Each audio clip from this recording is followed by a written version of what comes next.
Well, welcome, and I am your host, and my name is Britton. Today, I just wanted to get on here before we start our conversation and let you know that I am not a psychologist or a psychiatrist. I speak to people that are in those professions, and this channel is for information only. Hopefully, it's good information that you can apply to your life. So, as I speak to those guests, and if you feel like you want to support any of those, some of them are authors, blogs, mental health advocates. They have foundations, not-for-profits. If you want to support those people, I'll put the links in the description below. Also, if you'd like to support the Suicide Monk podcast and help keep this moving forward, I'll put that GoFundMe in the link below. And then also, I have a coaching business now. It's called Ashes to Life, and going to lead people from those dark thoughts and that darkness in their life, and show them that the life or the light in their life, and bring them forward into something that we all want, and that's purpose. And usually we find that in ways that are in our darkest times. So teaching people how to walk into that and walk through that with them. So I'll put the link down there for the Ashes to Life coaching as well.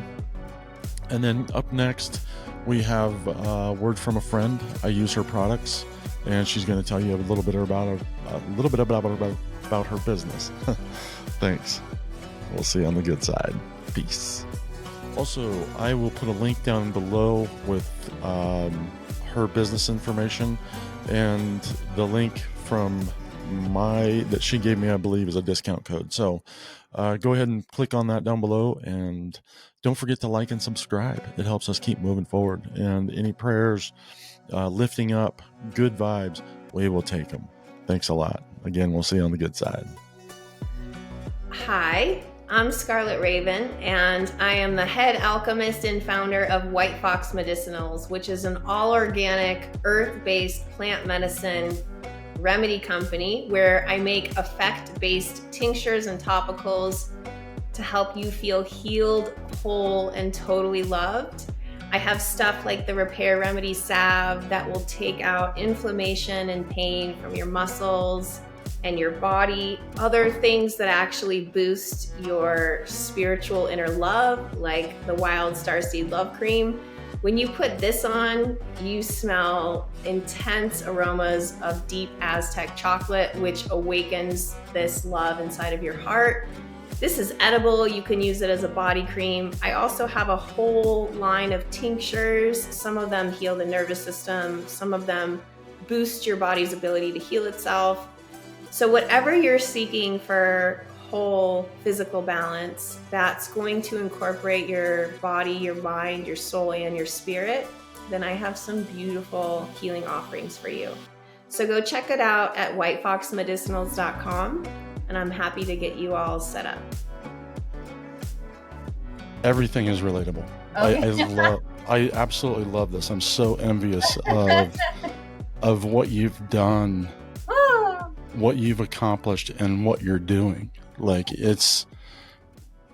I don't see this very often. You don't? No, I see a lot of people who are successful, but they're very monocular, and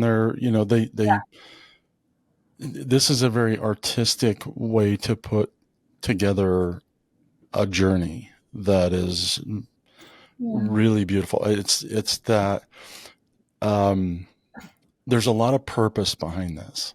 Yeah. And I love that. Like, it's not all focused in one way, but it blossoms in so many different ways. Looking at it, I'm like, oh my gosh, this is like, wow.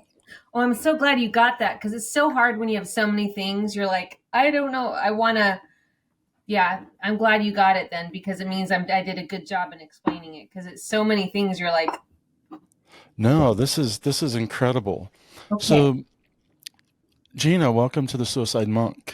Gina Cavalier, folks. This is a pleasure to have you here. It's an honor. I'm going to kind of try to go through all this. You're an author, inventor, artist, public speaker, media executive, programs. I don't know what do you put programs on? Or did I misread that? I used to, yeah. Oh, okay.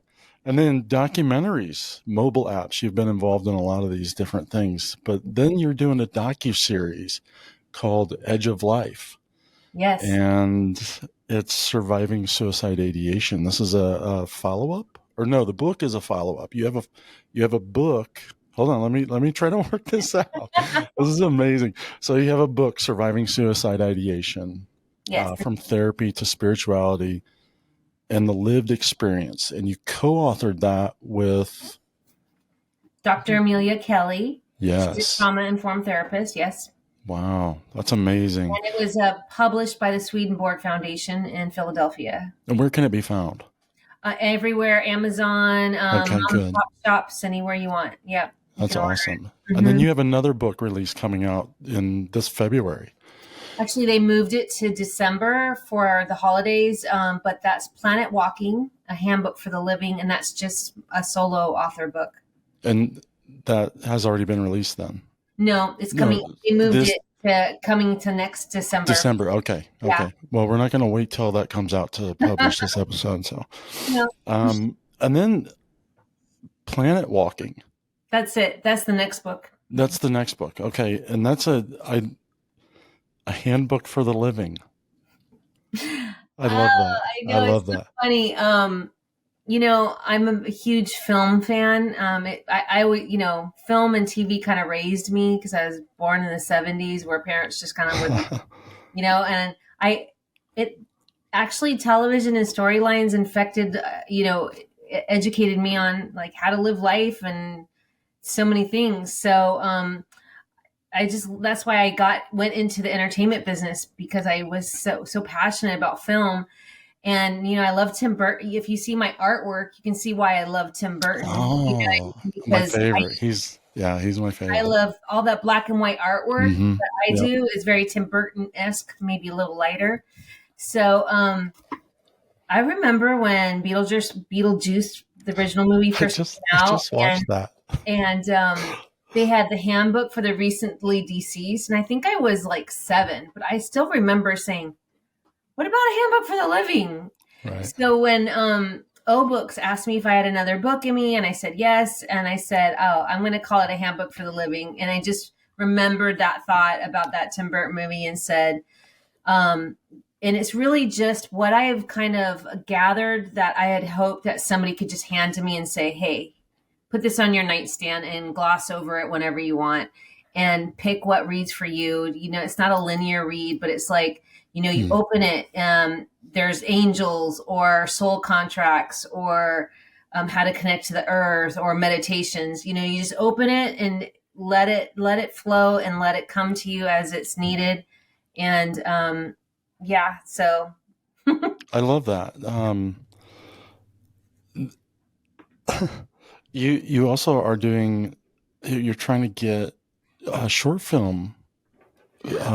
Well, talk to me a little bit about that. That's really cool. So, when I was doing all the research on suicide, I mean, the numbers were just, you know, I really fell into the stats, and I put out a call to looking for a director of anybody who was interested in helping me put together either a docu-series or a mini-series or anything like that. And we're not sure what's going to happen with it. We just filmed a trailer, and this guy named Max Balter is an incredible director from the Ukraine, said that he would love to help me. And we did a trailer, and we were shooting the trailer. We got everything donated. It was like it's like a $25,000 trailer, all donated time and money. And he tells me while we're filming that his father passed away by suicide when he was 11. And I didn't know that. So we're never far separated. Wow, no wonder you want to do this with me. We had an entire Ukrainian crew, about 13 of them, people that have lost their 20-year-old brothers in the war, and they're all displaced here, working in LA, trying to restart their career. And it was really beautiful, but we just want to. I felt as I intellectualized suicidal ideation for myself, as I learned about it, as I dove into it, I found all these different paths of healing. And that's sort of what we want the documentary to be. It's not going to be a doom and gloom. We wanted to look at the history of it. We wanted to find, ways to lighten it as much as we can, get people to start talking about it. Because from my experience, when you start to talk about it, you just lighten the energy of it. You open the doors, you let people have their moment, you let people express themselves, and it's just, you can feel the weight just fall off. So it's really, we're not leaning into the heaviness of it, even though it is a heavy subject. We want to lighten it up. And the only way you can lighten it up is doing what you're doing, is just saying, hey, this is the thing.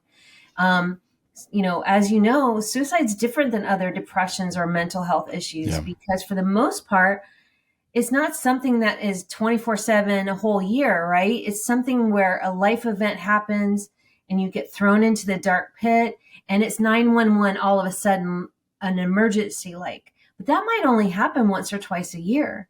So a lot of people don't want to go get help and expose themselves for ridicule or judgment for something that happens a couple times a year, and something that's that serious, because they're worried about, how are they going to feed their family? How am I going to be employable? How about if this goes out and an HR person's looking me up? So, we need to break the taboos so people can say, yeah, I've had these emotions before or whatever. And so that's sort of the whole idea behind all of this work that I'm doing, is like, let's talk about it, and I can relate. I've been there, but I'm 100% healed. I really am. Talk to me about what that looked like. Give me your story. Like, how did this all come about? Well, it's just my whole mission is, if somebody had told me, or I had heard it, that you can heal this permanently, 100%, that somebody could say, I did it, I know that it would have helped me, because it took me a long time to realize. Would you have believed it in the midst of it? If I did it the way that I present it, yes, because I'm authentic. You can tell. I'm not lying. I'm not winning anything here by just telling people, like, I actually healed it myself. Well, what I mean by that is, I can believe it for you. It's hard to believe it for me. I see. So that's the thing that we struggle with when we have this suicide ideation, especially if it takes a lot of your life, which a lot of my life was taken by it, and the thought of it. Very little relief. And because I'm there, I don't have a lot of trust for people, period. And those are different traumas, but they all play into the same thing. So how would you kind of structure that? Well, a lot of the work, this is hard to say, because this will take a second. So let me get there. No, you're fine. But what I'm saying is, the healing is kind of a solo sport. Yes.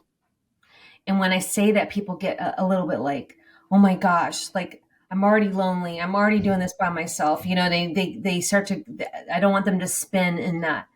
But it really is a solo sport. But that does not mean you can't surround yourself with support. Right. Right. But you're the only one that's with you 24/7. You're the only one that knows what speaks to you. I'm talking all the way from atheist to religious to spiritual people. I mean, all the way, you are the only one that knows what's going to speak to you. And one person like myself can't speak to all the different connotations of a personality. So you have to create your own healing.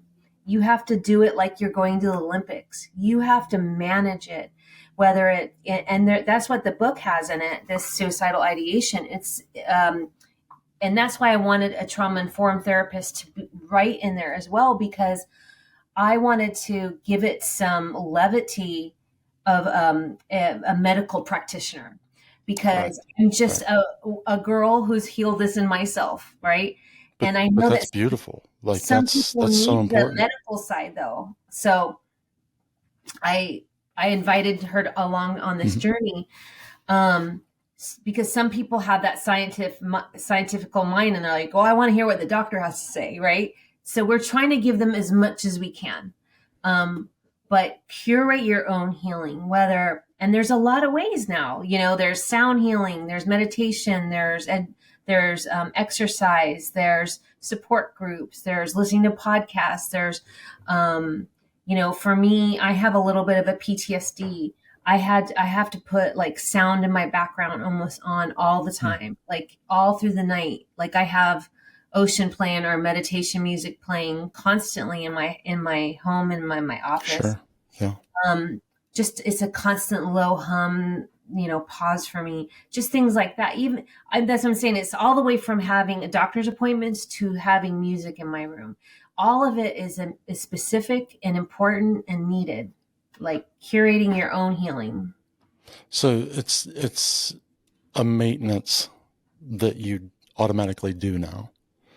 Yep. It's more of a lifestyle for you now. Yes. So what got you to the point of suicide ideation? What was your home life like? What was growing up like for you? A lot of it's in my book, but I can remember the first thought was around 8 years old when my parents were divorcing.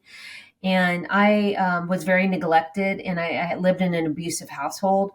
It was the 70s. It really was at that. I don't know how it is now growing up, but in those times it was like, people just, were way more violent, and parents were more violent. They would just raise you and kind of let you go and wild and do your own thing. So I felt very neglected, and I moved out when I was 14. So I've been on my own a really long time. I haven't had a lot of structures. I had to figure out a lot of, I went in the entertainment business really early. I started dating a lot of musicians. I married 2 musicians.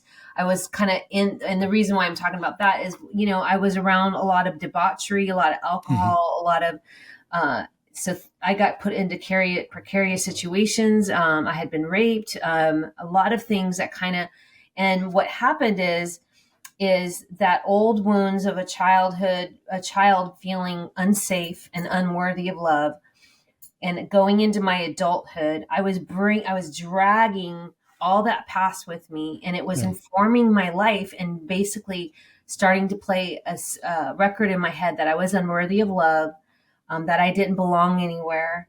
And I always felt just outside of the circle, whether it was a job or my friends. I mean, I had a lot of people in my life, but I always felt like nobody got me, and that I was alone. And I really just didn't want to be here. I was kind of like numb. I just was like, I wasn't even depressed in a way. It was just, I just don't belong here. I don't belong on this planet. I was a mistake.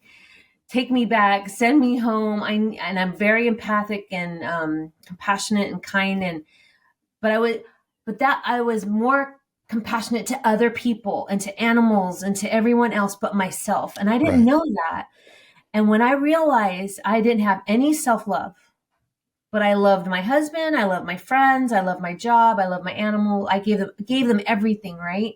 And then when I wouldn't get it back, I would say, oh, I must not be worthy. I'm a terror, I don't belong here. And so that would start to play. And I just wanted to leave. I wanted the suffering to stop so bad. I just wanted to go.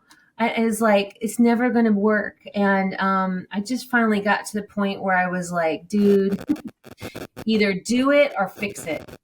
Because I'm sick of this. Because this suffering sucks. And when I finally decided, nope, I'm okay, I'm going to fix it. I can't leave my dogs. That's the one thing I kept saying is I can't leave my dogs. They're rescue animals. Who's going to take care of them? Which was such it's one of those things which is like a blessing. Can I ask you something about that? Yeah. I hear that a lot. Oh, do you? I can't leave my cats. I can't let my dogs go. What is, I don't have, I haven't had a dog since I got divorced. And, it's been, I don't know, somewhere around 20 years. And I've never felt that. I'm like, no, the dog's going to take the brunt of it before I take the brunt of it. So I'm curious about that, because there are a lot of people that say, I can't leave the animal, but I can leave all my humans. Yeah. So what is that? What is that attachment? Is it just because animals have this unconditional type of love for you. Like a dog will come, you beat the crap out of it, will come back to you, which is so weird. Well, I'm a very spiritual person, it's processed, and I'm not judging anybody's No, sure. area of it, but I believe that all animals, even the ones that people eat, like all animals are here to show us unconditional love and kindness. Like they all are like that. And there are our counterpart, our human counterpart. Bears. But they're just doing what they're supposed to be doing. Right, but really they're just spirit. They're just light is what I mean. Right. They don't have agendas, and they don't have egos like we have. They don't have the things that we have. So it's very easy to love an animal that, and you don't. They're like your children, so it would be like you're not going to just leave them to anybody, And they're very healing, and they just, especially like for me, I just felt like they knew my soul, and I was like, I couldn't leave my animals. Like, what would I do? But also I feel like it was a very thank you crutch. Like I would thank you for being there, because I feel like literally they saved me a few times, because I was like, I would write out like who's going to take my dog, you know what I mean? And then I would it would help me change my mindset and just go, okay, just go to the store, maybe go get a coffee, walk it off, and they say within, like, once you start changing that dialogue in your mind, they're saying now that within 7 or 8 minutes, you can change the energy. Oh, for sure. Yeah, for sure. If you have the ability to say, change that narrative in your head to something positive, to a different perspective, it can happen very, very quickly. It's actually probably quicker than that, because you're allowing yourself to settle down for a moment to talk to yourself. That's it.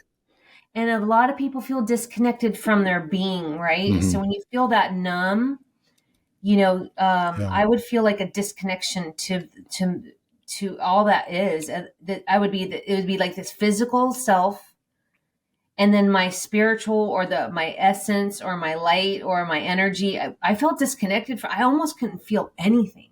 Right. And I think that's why people do the cutting, or it's like they want to feel something so bad. Like I would go get tattoos just to feel something, you know?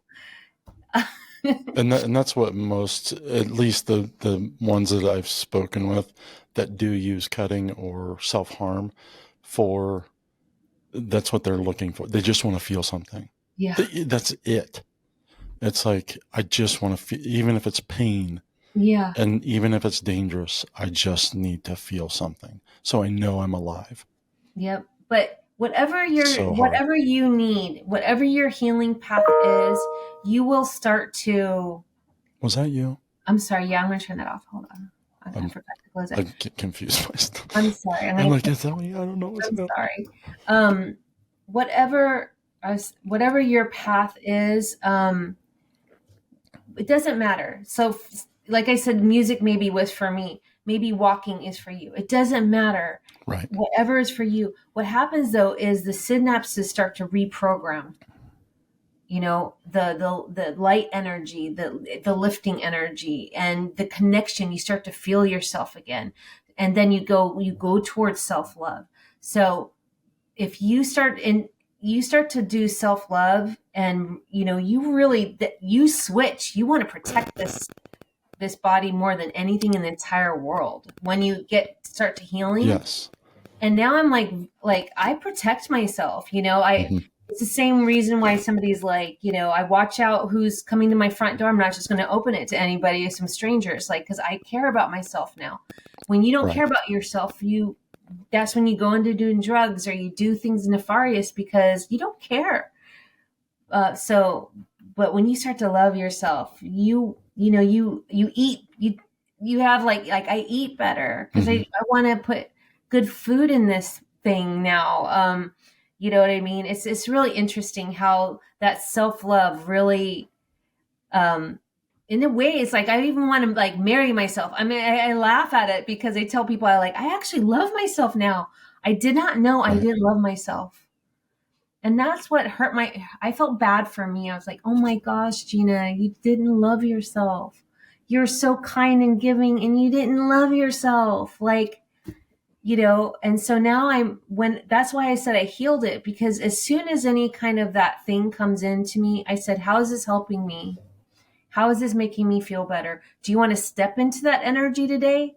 And my body, and I just have gotten used to it. I say, nope, I don't. And and it's a practice, just like playing the piano over and over again. I mean, now it's just like, even if a bad thought comes in, it's just like, it's gone within a few seconds. Right. Yeah. I do that with driving. I had terrible road rage. Every time I get on the road, I'm flipping somebody off. And, I was driving an hour back and forth to school for about 4 years. And I was like, I'm so tired of being mad on the road. So number one, I started doing the speed limit and just a couple, 1 to 2 miles an hour over. Pass me. And then I just stopped flipping people off. I got that from with 3 times, 4 times a day down to once a year. I think I'm at 2 times this year, but, but it's this automatic reaction. It's like, slow down. I just keep telling myself, slow down. And I've practiced that so often that it's just automatic for me now. It's like meditation. You have awareness of you. And you know what? We're just so powerful. Mm-hmm. We have all the control. The fact that we are here in this physical body is such a miracle. It's unbelievable. And when you start to love yourself, you're like, oh my God, I'm a literally walking miracle in a way. It's like, and I want to shine that light, and I don't want to snuff out that light, and I want to walk with my heart out. And it's really interesting because so many different things have changed in my life. It's like, I just sort of like, it's like I'm in the flow, and I wake up, even though I still have PTSD and I still have some things, but even the friends that come to me or the projects that come to me, they're just kinder. The people behind them, it's a whole different energy. And the reason is because like energy likes like energy. And this is another thing that wasn't realizing. So I'm this broken person who hasn't healed these past traumas. I have a lot of trauma. I have unawareness. I have a lot of self-pity for myself. And then I attract that exact same thing, whether it's a job or a relationship or a friend or a person. So now they come in, we're 2 traumatized people just traumatizing each other, right? And you also have the fixers, like we attract fixers. Yeah. People want to fix us. It's like, like energy attracts like energy. Mm-hmm. So as I healed, I just started attracting different people that were more in flow with who I was now and who I want to be. Right. And it made life a lot easier because the people I'm attracting to my life are, and I'm not dispelling the other people in my life because they taught me my lessons and they're going through their own thing. I'm not judging them. But what I'm saying is that my life has become a lot more easier because of the healing as well, because I'm not allowing, I would normally if I met somebody that I really liked, but they have this and they have this, and maybe they're a drug addict I would kind of go, well, they need my help, right. And then I would take the brunt. I would lose the money. I would lose the time. I would, and I didn't realize that I had control over that. Right. So it is a part of the self-love and it's not about not loving those people, but you put healthier boundaries in and you say, I love you and I will help you find support, but I'm not going to jump into that energy in that pool with you right now. Right. I have things to do. I have to write a book or I have to, you know what I mean? And so I have to keep moving forward. Yes. And especially childhood trauma, you have really awful boundaries usually, right? So terrible. I didn't know what a boundary was, I'm like, I just took everything. And then I was wondering why I felt so bad. But I was sucking up everybody's energy. I had gained weight. I had chronic fatigue syndrome. I don't know, just the more of the same kept coming. And that's why I was like, I can't do this anymore. I did not realize that I had the control to change so much. We're so powerful. Yes. So do you think I talk about this, actually this comes up a lot, and maybe it's the culture we're in right now, but boundaries in and of itself, oftentimes I think we're, at least the way I see it, um, people put boundaries out for other people instead of just putting boundaries up for themselves. And Mhm. those boundaries are the equation that helps you love yourself, because then you realize you're valuable. And when things start peeling away, that people that can't handle will just, that boundary, Yeah. that's not a fence. It's not a fence. It's And I just a used to be boundary that, afraid if I put up a boundary, I would lose a friend. yes, And I already felt so lonely and detached that I was like, yes, "Man, I can't lose another friend." So I would have really unhealthy relationships, even with like girlfriends, and then so afraid to lose them. Like, honestly, like terrified that that friend was going to get mad at something I said. mhm, And so now I was that it's so scary, or when you're being bullied by other, and right now we have these children, these kids that are being bullied online and stuff like that, and really ingesting what's being thrown mhm, energetically on them. And as like I said, when you get healthier, you're like, you can let those people go, like with honor and grace and no judgment to where they are. It's not like saying, oh, I'm here, you're there. right, I'm not about that either. I'm like, oh my gosh, no, that's okay. um you not being my life is not me being unworthy of love. right.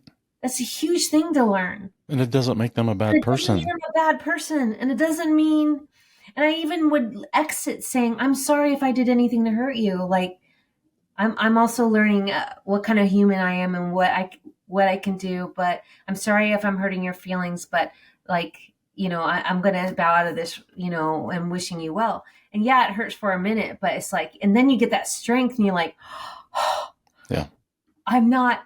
I didn't fall into the pit yeah. of darkness because I let go of a very toxic relationship that was going not was so hurtful to me. Well, and what you realize is that you're better off alone than being in that, because you tend to like yourself a little more than they do. But now that you leave space for another person who's more like you to come in. Right. And I see myself as like a glass of water and how much space I want to fill it in, and what kind of Mm. liquid I want to fill it with.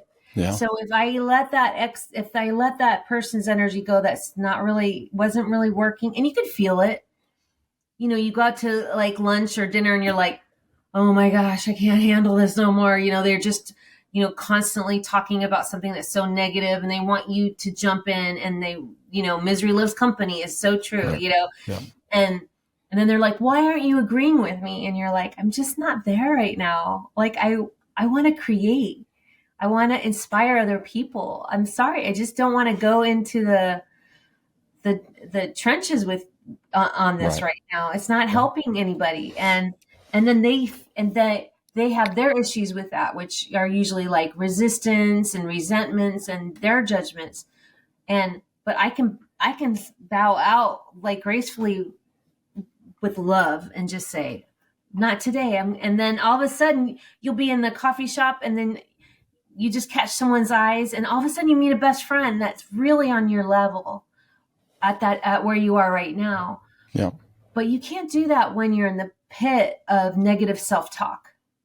You just, it is going to be hard, even though that you want that. So I want people to just realize that as you're starting to do the work, with awareness, you start to become hyper aware of everything in your life, but not in a burdensome way, Right. but in a way that is light. You're like, oh no, I'm not stepping in that, and you're making a choice for yourself. And I'm Hmm. talking about like even politics. It's like some people are really passionate about it and that's their career, and that's wonderful. But some people just stay behind the scenes and like, watch as a third party, but they envelop the energy, and then they get they get so angry, and that you were talking about the rage, or the anger, and but they have nowhere to put it.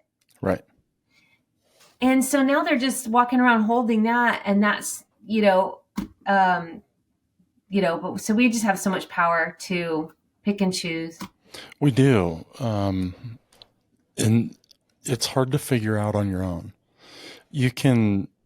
I've been working at this since I was 18 years old. I mean, I've been on this journey to heal this thing that's inside me. And, at this stage of my life, I'm like, maybe I just hold hands with it instead of trying to get rid of it.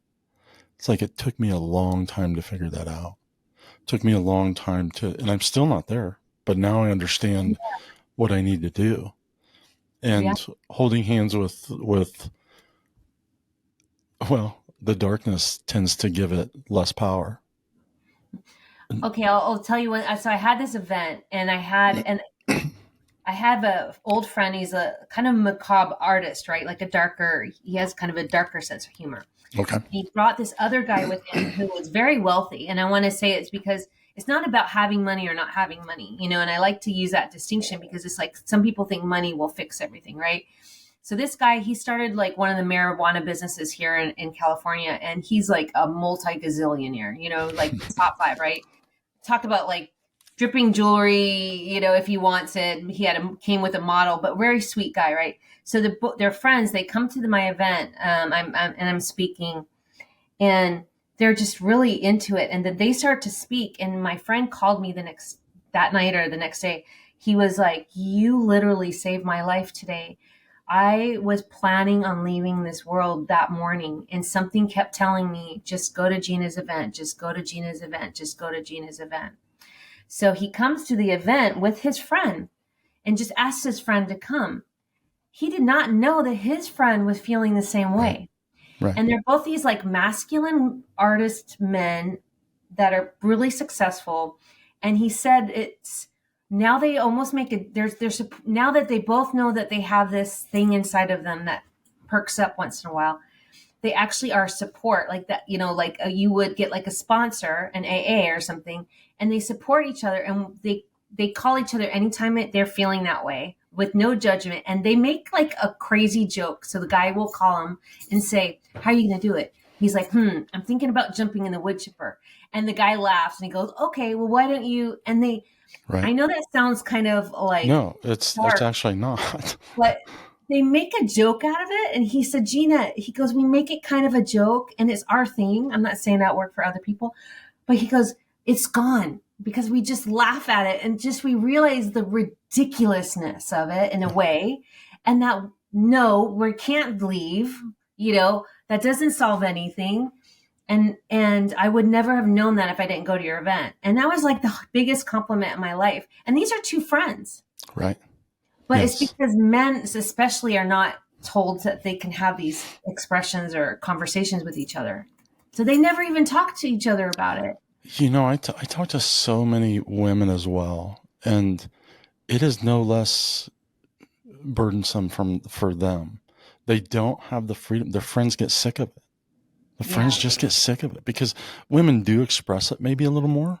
Yeah. But their friends are like, "We don't know what to do with it. And she's kind of weird." And it's like, "Oh no." I told one person and she was like, "Well, I told my husband and he says I'm not a doctor, so I can't help you." Yeah. There's not a lot of relief from people because when people just don't understand this, that this type of thinking, this detrimental torment. See, I say that all mental health leads to suicide. Not all people with mental health issues are suicidal. Mm-hmm. So it can be individual, it can be a lot of trauma, it can be a little trauma. I've talked to so many people. I'm in the same boat, different paths. Same boat. Yeah. Long-term, short-term trauma, same boat, different paths. And a lot of the practices that I do, because I lean into the spirituality part, and like I said, it's not for everybody. But what that really kind of made me go over the mountain was I feel like I felt my soul. I like saw my soul. That not I saw like my essence, I guess. I know what you're saying. So when I get into a meditative state, and when I work on my clients now, we get into a meditative state and we try to like see our soul vibration, and I draw it out for people sometimes. I have a whole line of pictures that I've done for people where I've gotten their vision of their soul and I've drawn it for them. And when they see that image of themselves, they see how magical and whimsical it is, they go, "Oh, that's me." And I'm like, yes, because our soul, the origin of our soul is just this like everybody. And that's why, every single person walking the street, when you look at like, say, even like the homeless people and like you look at them, what I try to do now is look at that light in them that's going and connect them with the eyes, and then send them well wishes, because I can't stop and help everybody, but you can either send them judgment or hate, or you can say, oh my gosh, please bless this person and let that light shine. And I've done that as a practice so much now in my daily life that I can't help but not walk in just a light vibe. You know what I mean? Because I love that. Because I'm walking in and it's like, why bring them more pain, and why throw more pain and because I look at it as energy. If I'm gonna, even if it's like I don't like your shoes, like that is like I don't like your shoes is a ball of energy I'm throwing at that person. Right. Why do that? Yeah.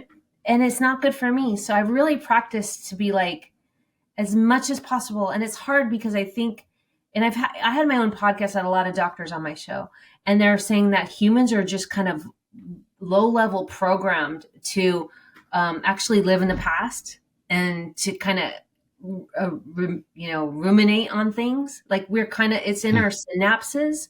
So if we can't, but this whole being is, you cut your finger, it's like healing immediately, right? Like this whole being is all can be healed at any aspect.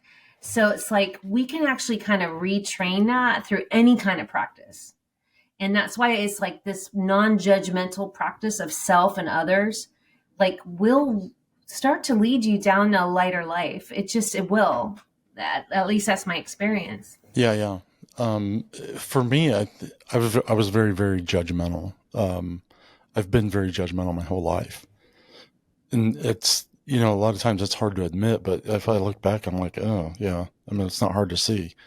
And now that's since this path. What's that? That's your path. And that's, to me, not a negative. That's your theme that you need to transform.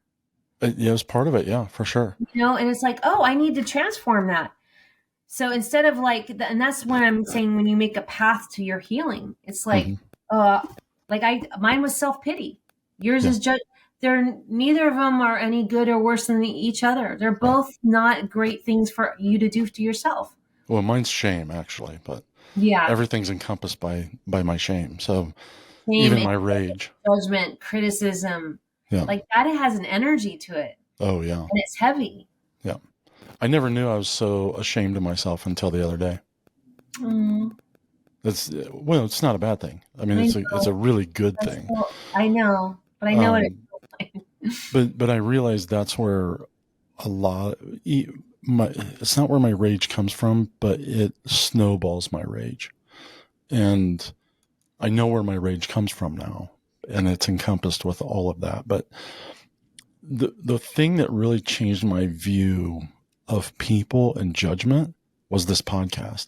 Yeah. When I realized that everybody has a story, every single person has a story, regardless of where you're at, regardless of how hard or not hard it is, everybody matters. And I was like, oh, that's a whole different way to look at humanity. Because I didn't like Christians. I didn't like white people. I didn't like anybody. I didn't like hillbillies. I didn't like anybody. Now I love everybody. I'm like, but I've always liked culture because I grew up in colored neighborhoods, and whether it be Mexican or black, and I love the cultures of those, even though I'm not part of that. Yeah. And what I realized the other day is white America doesn't have a lot of culture, and that's too bad, because black America does, Mexican Americans do, Indian Americans do, like. Oh, well, white people are so lonely though. or we're terribly lonely. And we've created that, where we put old people into their room. If you've ever been to a convalescent hospital, what is that? I'm kind of a ding dong. Like somebody who has long-term care, Okay. a lot of them have nobody visit them, Yes. Yeah. and you're talking about cultures that wouldn't do that for the most part. You know what I mean? Right. But for our culture, yeah, they'll just abandon you. Like too much. I got shit to do, and Yep. That needs to change, and we need to instill that into the youth too. Yep. Schools need, education systems need to change. We need to put conflict resolution in there. We need to have the youth support the elders. We need to have tribal knowledge come in. We need to integrate a lot better. Yeah, we've lost community.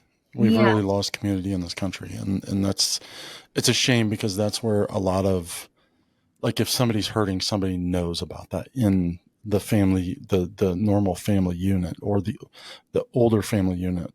Somebody would have known about that, and it would have been brought at least to an attention of, let's do something about this. I think we're in a golden age coming up. I mean, we're going to feel it in a couple of years. We're going to go through a bunch of stuff. I'm in LA with all the fires. I mean, I can feel it. Yeah. But a golden age, I feel, is coming because, Agreed. We used to have 7 channels of news. Now we have podcasters. Now we have people having a voice. Like, I want to create. You want to create.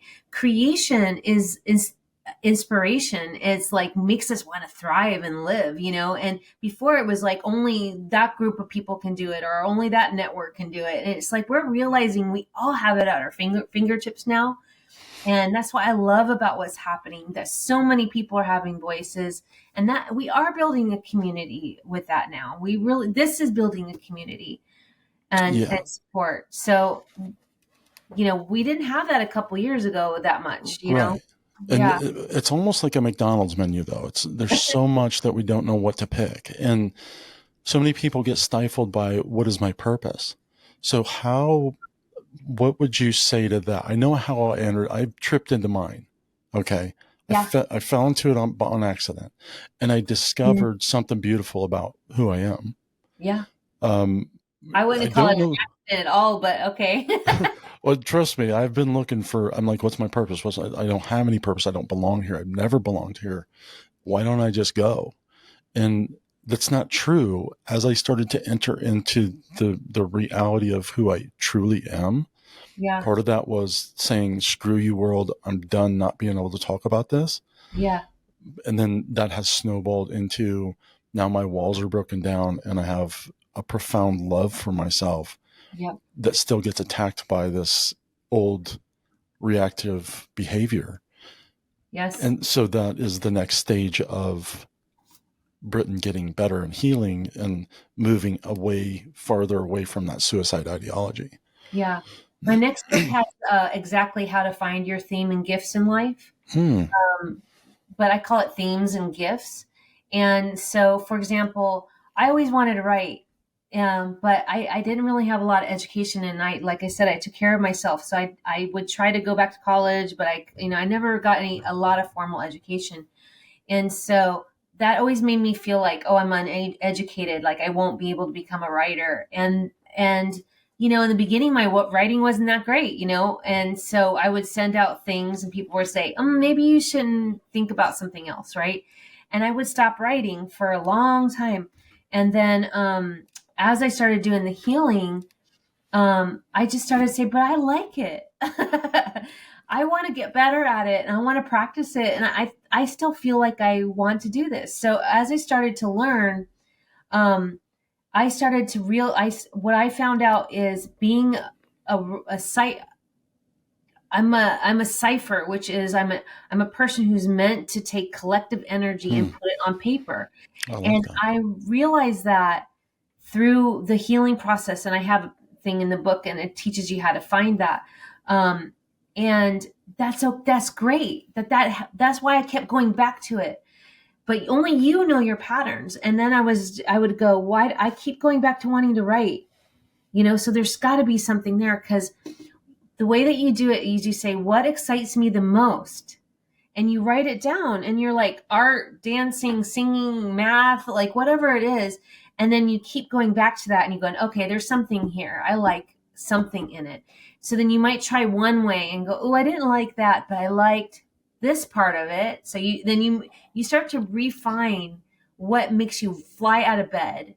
And yeah, when I was working at the studios, I didn't fly out of bed. I couldn't wait for Friday. You know what I mean? Right. It was like, and that's where you get in the loop. You're like, oh, Monday, oh, Friday. You know what I mean? And I was obviously not, and you get sick, you get cancers, you get all brain kinds tumors, go blind, all these diabetes. can happen to you because you're carrying that energy where you're not thriving.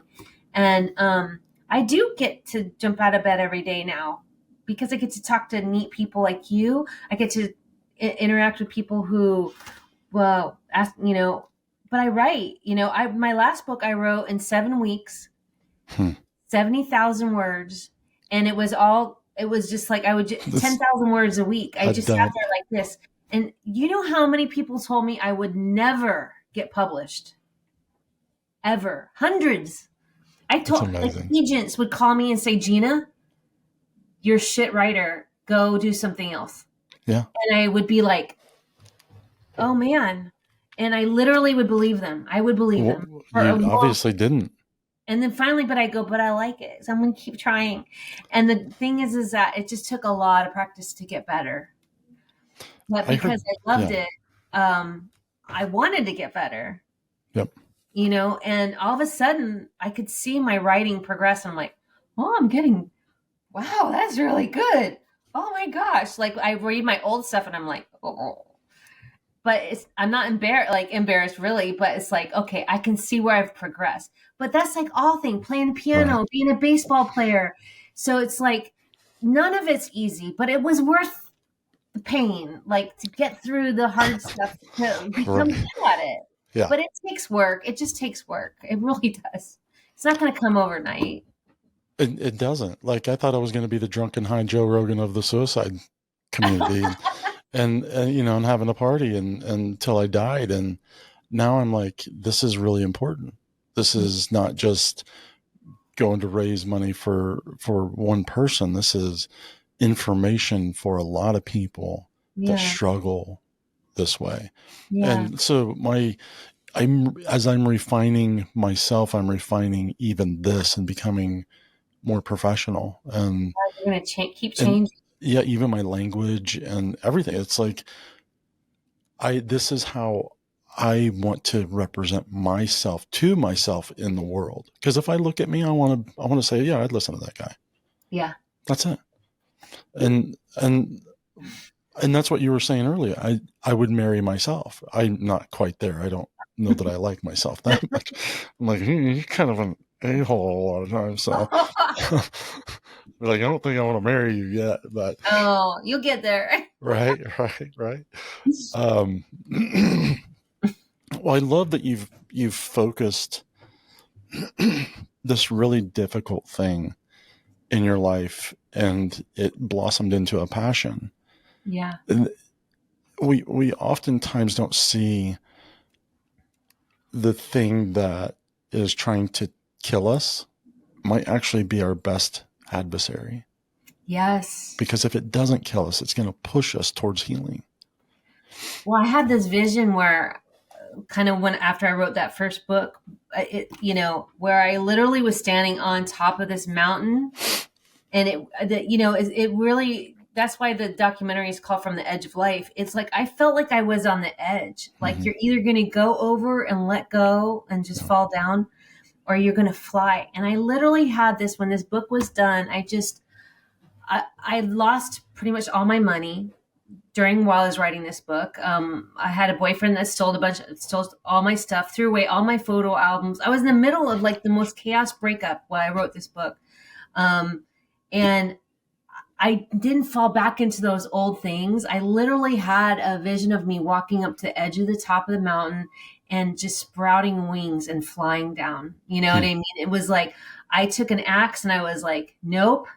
I'm going to figure this out. Yeah. Whatever I need to do.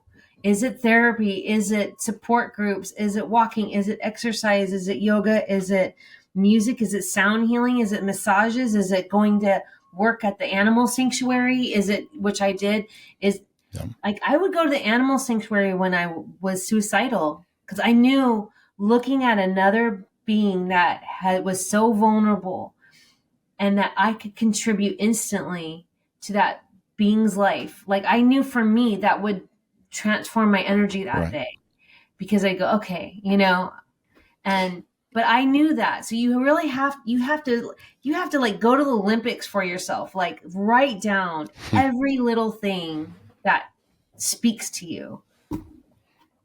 You have to have a playbook. Yeah. And that's what the next book is, but you have to have a playbook. You really do. And then once you kind of start to feel even better, then you can go further into your healing. And for me, I started seeing apparitions. I started feeling angels. I started, when my dog passed, I saw his spirit leave his body. Like I was more open. When I was depressed and I was like in that kind of hardened, judgmental, like I was numb to all that stuff. I couldn't really see spirit. I couldn't feel it. I was just numb. Like now I get to have I have just different experiences for me personally, but they're like magical. I feel like I live around magic. I go to the ocean. I see the birds. Like I feel the energy of the ocean. It enters me. Like I can just have a release. I can cry. I can be just so grateful that I'm watching this, just a wave crashing, and being grateful that just how cool that is. And so that you can get there, but you have, I had to go back to my past traumas. I had to write out my triggers. I wrote out my triggers, like all of them. Like when somebody says this, it makes me feel this. If because once you start to boil it down, you know exactly what it is. Then how did your perspective on those triggers change? Because that's generally what has to happen, I would think.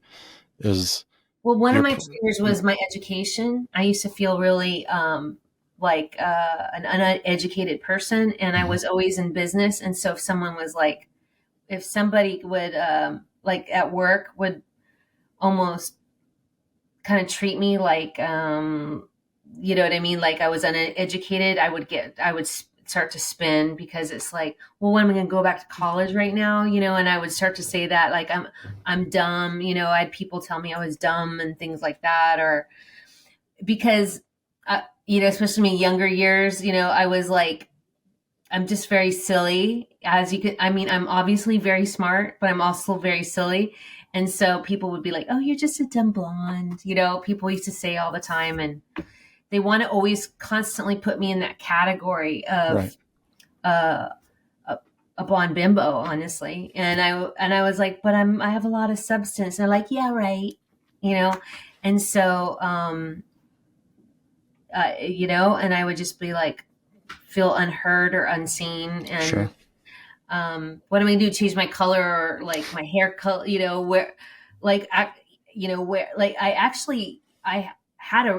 I got raped at a Christmas party at my office by the owner of the company. And it turned into a big mess. And I was drunk, and he kept feeding me stuff, and I was passed out when it happened. But when we went through the legalities of it all, even my lawyers, who were, a bunch of older men, and then their lawyers, they literally, and the mediator just goes, Gina, a jury will never believe you because you're cute. Like, and I was like, what do you mean? They're like, you're attractive. They're not going to believe your story.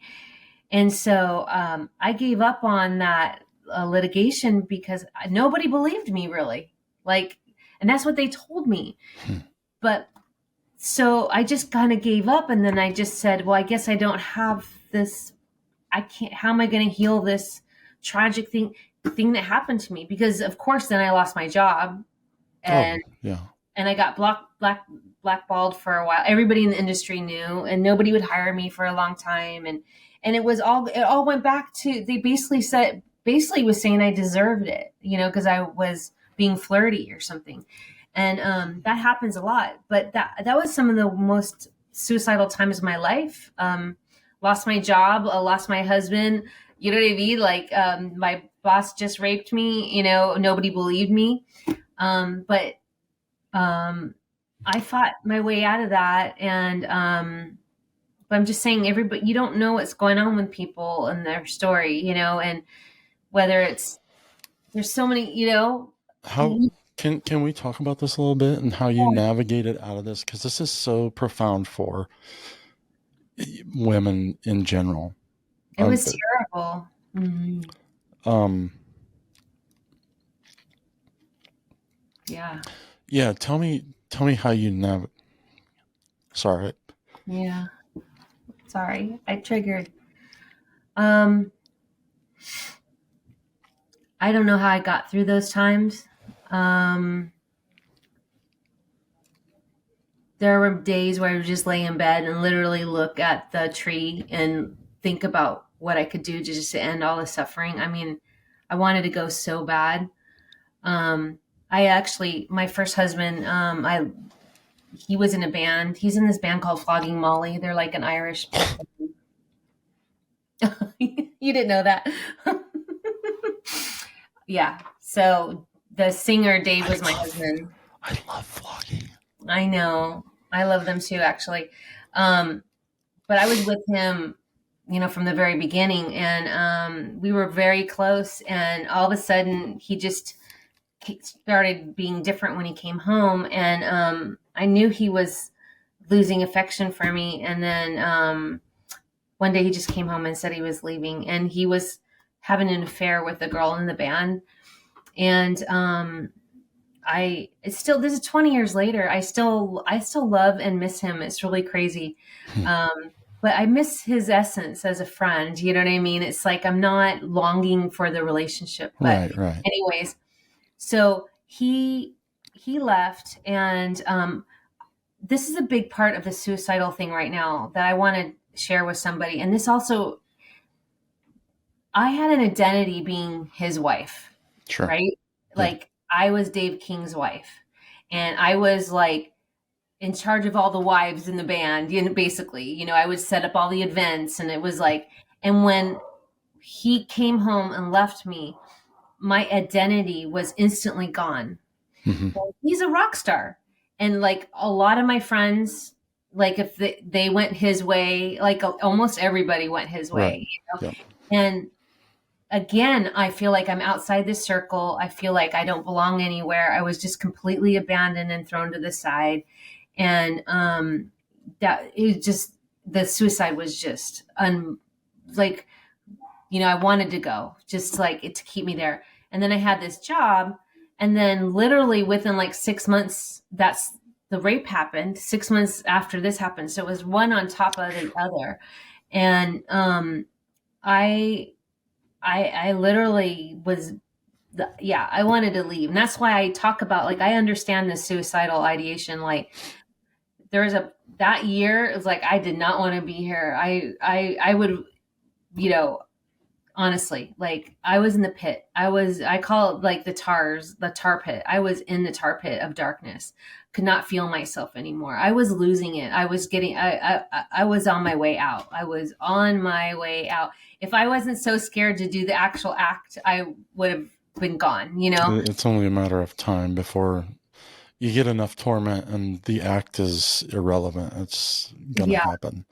And I just, so close. And I just literally one day said, I'm going to either, I'm so tired. My soul was so tired. I just felt so tired. And I was like, I either have to go or I have to stay and fight. And I said, okay, we're going to stay and fight. And I started to think, cause I'm like, have a producer's mind, like produce projects. So I said, I'm going to produce my own healing. I'm going to that's why I said, like, going to the Olympics, like, I'm going to win. I'm going to set a goal. I'm going to heal this. And so when I started to do that, and I was like, almost like, this is my job, I have to do it. It's very serious. I was like, oh, okay, I'm going to try. And I literally mapped out my healing and tried all different kinds of things. And I went to different I went to Hindu school. I went to Kabbalah. I'd be like, oh, I like that. Oh, I don't like that. And then I started meeting people that were like-minded, and I would see the graciousness of people doing healings on me and maybe doing Reiki on me. And whether it works or it doesn't work, it didn't matter, Doesn't because matter. just having someone put their hand over me with intention was, you know what I mean? So that's Yeah. why when people try to boil it down to like, how do you know it works? How do you know energy healing works and this works? It's like, does it really matter if I'm standing over you with my whole heart, wishing you healing? Like, isn't that just healing in itself? You know? So then I started to connect with these people and say, oh, I could do that. I could try that. And I started to find my tribe again and stuff like that. And I had a full forgiving healing with my ex-husband. He comes in and Nice. in my dream space, and we have full conversations. We're still best friends in the astral. We talk all the time. And he's so proud. It's so weird. I got a message just a few days ago from him, like from spirit. And he said, I'm so proud of you. And I just cried because he knew I wanted to be a writer, and he's a great writer, right? He writes all the lyrics and stuff.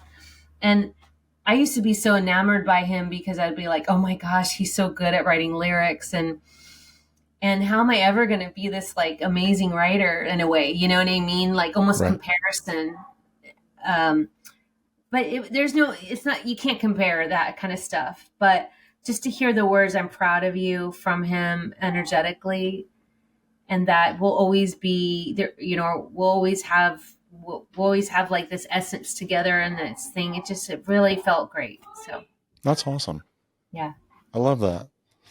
That's really cool.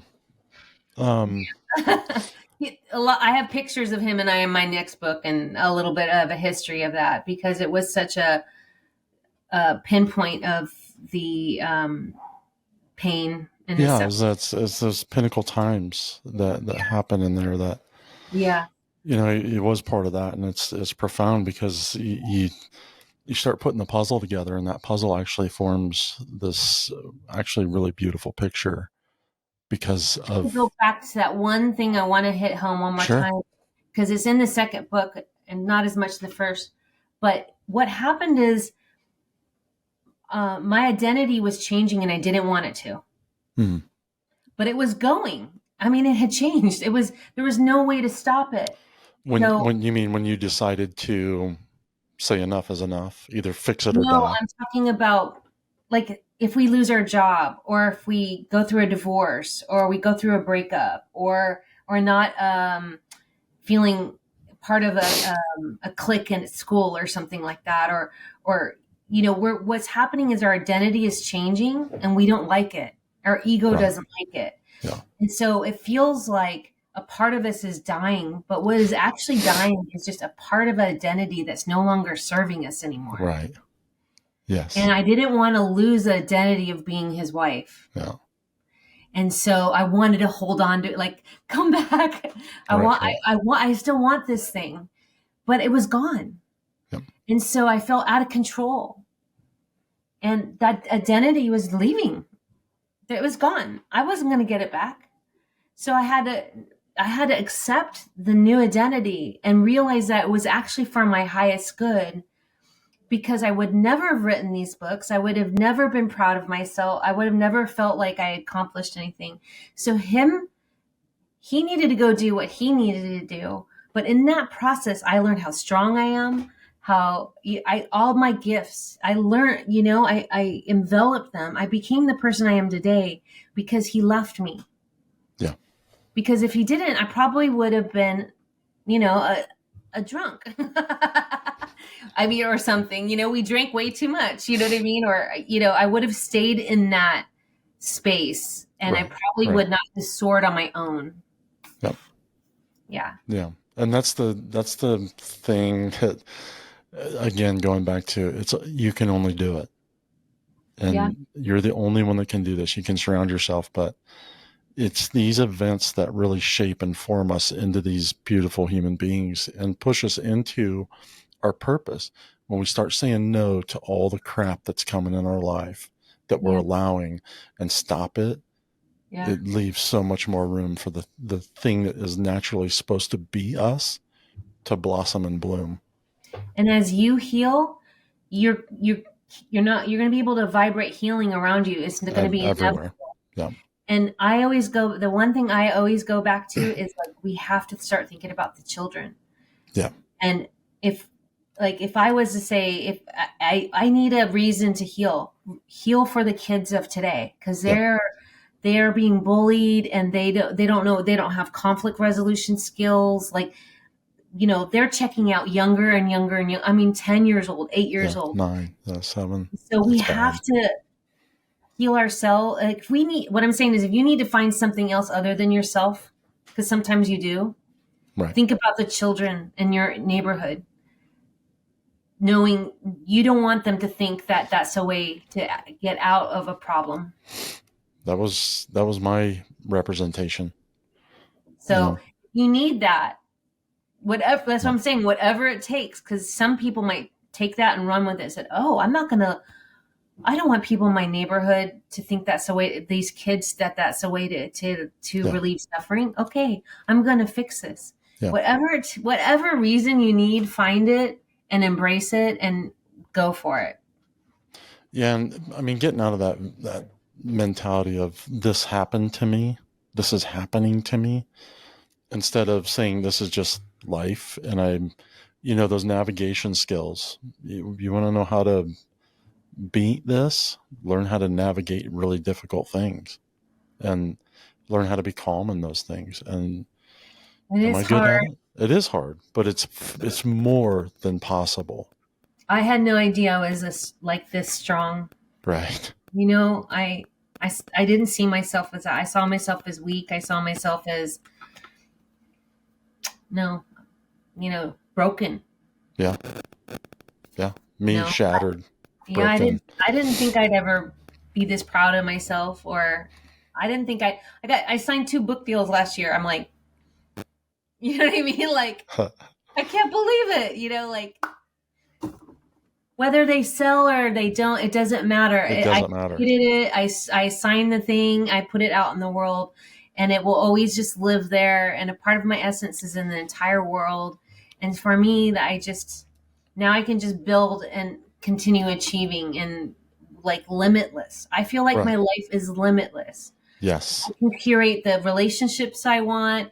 The people in my life now are so different in quality, and it's almost like I demand it.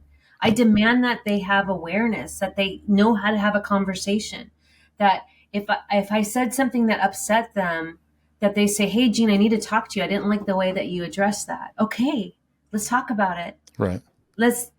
We have love. Let's get to laughing again. But, and those conflict resolution skills, it gets easier and easier, and you can be more open with people, and then you can laugh about it later. I mean, so many of my friends in the old school days, I mean, they would just like be really good friends, and then you get in a mini little fight, and then you never see them again. Right. And you're like, but wait, we had fun together. Like, over that couple line sentence baloney, like, really, like, how can't we get to a kinder place? And I had a recent friend who I found out just lost her home in the fire in LA. Oh, yeah. And she had no warning. They didn't even get a text message or nothing. She had 15 minutes to leave with 2 kids and 2 animals. And she was like, I left and I don't have a bra. Like, she goes, my kids don't even have shoes. Like, she just jumped in the car and ran. And we haven't been really friends for 11 years. And she got mad at me for something I said. And I would have never abandoned the friendship, but she did. And they had a GoFundMe, and I put a pretty big donation in there, just knowing she lost everything. And she texted me and she was like, is this still your number? And I was like, yeah. And we had like a mini healing because we actually really adored each other, Yeah. So then you realize, like, is it all worth it? All that negativity and stuff like that. It's like, we're all just, in a way, we're birthed in this world so traumatizing, right? Like, out of this warm, cozy love environment and thrown into this cold world. And it's like, we're all kind of traumatized. So like, can't we just be, easier on each other, make life a little easier? And there's no normal. I mean, there really isn't. I don't know what people think normal is, but most people I've ever spoken to, I can go out in the public right now, and 9 times out of 10, somebody's going to tell me their story that's hard right now. Yeah. It's hard right now. Yeah. And there's the one that things go well for. It's not common. The one that it goes well for, it's not common. Mm-hmm. And I still have struggles. I'm still fighting my way back financially, all different things, trying to figure it out. But I just see, I don't know, like something's transformed in me. I wake up different. Yeah. And that's when people say, I don't know what my life purpose is. That's what I can say has changed for me. Yes.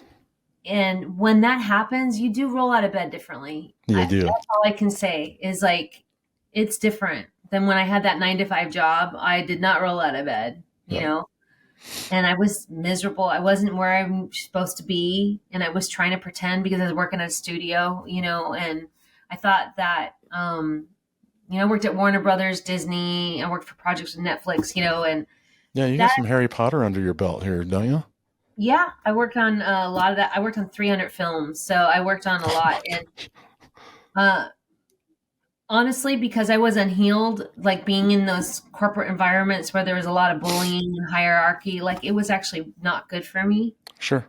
It's not good for a lot of people. Yeah. I mean, honestly, you hear it more and more now.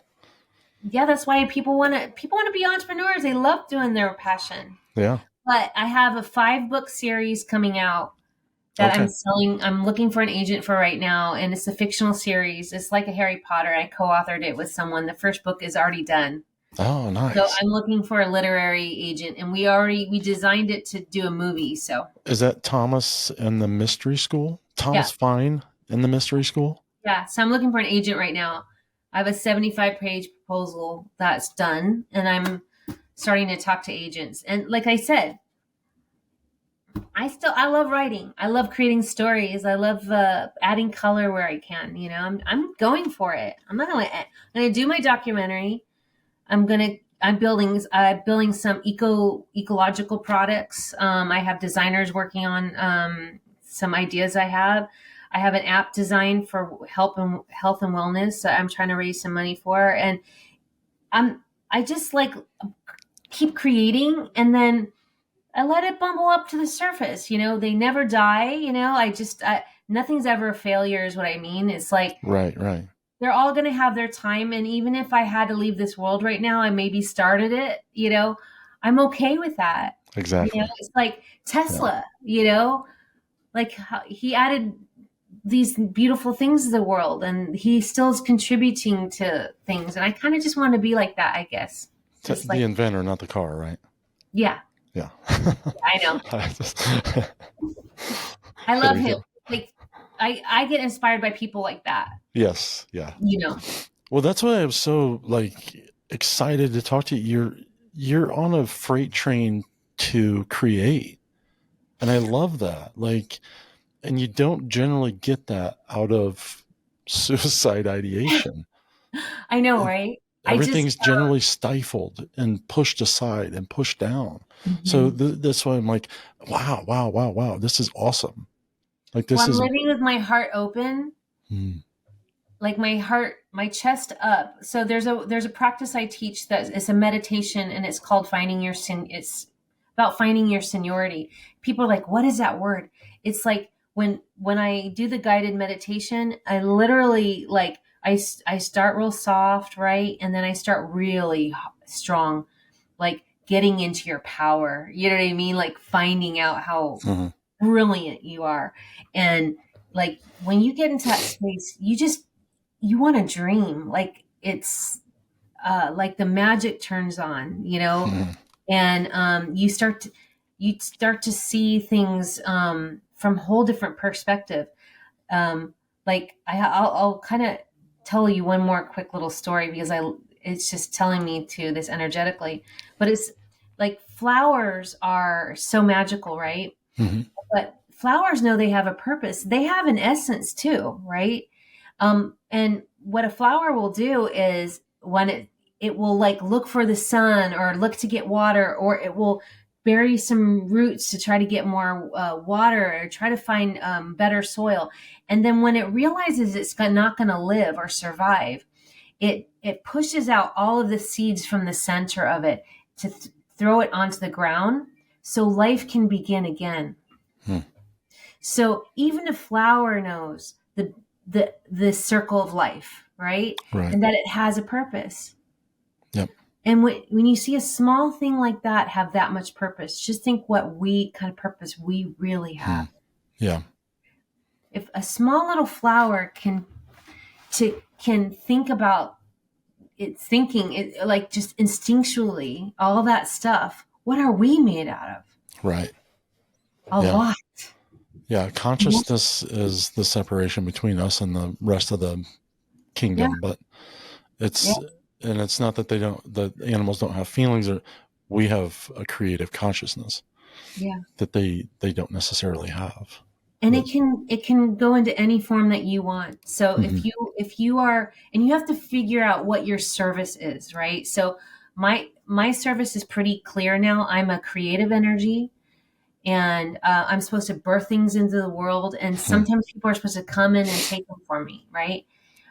Some people are in service to help animals. Some people are in service to build a community, or sometimes just to like make good food. That's, what is your in service? And that's also if like you're really if you're feeling really not connected, write down what makes you feel good. Is it connecting with other people? Is it being alone and writing a story? It doesn't matter, but what's your in service to humanity? Right. And when you write that down and you go, oh, I need to connect with humans on this level, or animals, or whatever, or even writing code for an app, like whatever it is, like you'll know what your in service is. Now you can lean into that more on a daily basis and say, you know what, I'm going to work on that a little bit today. Yep. Yeah. A buddy of mine always says, well, in this particular context, he's like, if you want to find a job, go volunteer. He's like, if somebody won't hire you, ask if you can volunteer at that restaurant or at that store or that, because, and then show up early and leave late. I volunteer all the time. But if you want to know how to get away from you, go be of service to somebody else, and go be of service to somebody that doesn't have as much. And you'll really start to understand that maybe it's not so bad. Oh, yeah. I have a friend he's blind and has one leg, and I couldn't figure out why I felt so bad. I'm like, but he's the most profound person I've ever spoken to in my life. It took him 3 hours to talk me off a ledge that he didn't know he was talking me off of, but because of his positivity, I'm like, this guy is blind and he's lost a leg, and what gives me the right to feel so bad about me? When he loves, he wouldn't take his leg back or his eyes for what it's taught him and who it's made him to be. I'm like, oh man, I'm a fool. And that's when I started to really start looking at, that's good English, for, at me and what I needed to do differently. I think it's really interesting when you see these other beings, and they've had those kind of journeys, and you just look at their strength, and okay, more shattered and broken, presumably, than I am. And they're thriving and loving and kind, and it's like, oh my gosh, I need to like rethink my situation here. So thank you for being here. Do you have any words of wisdom, suggestion, advice, profound things that you've learned in your life that you would want to leave us with? I think just the basicness is that everybody has that light inside of them, and it is so beautiful. Don't put it out, and don't let anybody put it out, or don't let anybody tell you that it's not worth something, because we're all worthy. I mean, it is a bright light. It is so bright, and it would hurt your eyes if you could see it. So just lean into light as much as you can, and you will start to feel it. Yeah. Well, Gina, thank you very much. Ladies and gentlemen, Gina Cavalier, thank you for being on the Suicide Monk, and we'll see you on the good side. Bye. Well, thank you for joining us today in this conversation. And next, we're going to have a word from Scarlett Raven from White Fox Medicinals. Thanks. And we'll see you on the good side. Hi, I'm Scarlett Raven, and I am the head alchemist and founder of White Fox Medicinals, which is an all-organic, earth-based plant medicine remedy company where I make effect-based tinctures and topicals to help you feel healed, whole, and totally loved. I have stuff like the Repair Remedy salve that will take out inflammation and pain from your muscles and your body, other things that actually boost your spiritual inner love, like the Wild Starseed Love Cream. When you put this on, you smell intense aromas of deep Aztec chocolate, which awakens this love inside of your heart. This is edible. You can use it as a body cream. I also have a whole line of tinctures. Some of them heal the nervous system. Some of them boost your body's ability to heal itself. So whatever you're seeking for whole physical balance, that's going to incorporate your body, your mind, your soul, and your spirit, then I have some beautiful healing offerings for you. So go check it out at whitefoxmedicinals.com, and I'm happy to get you all set up.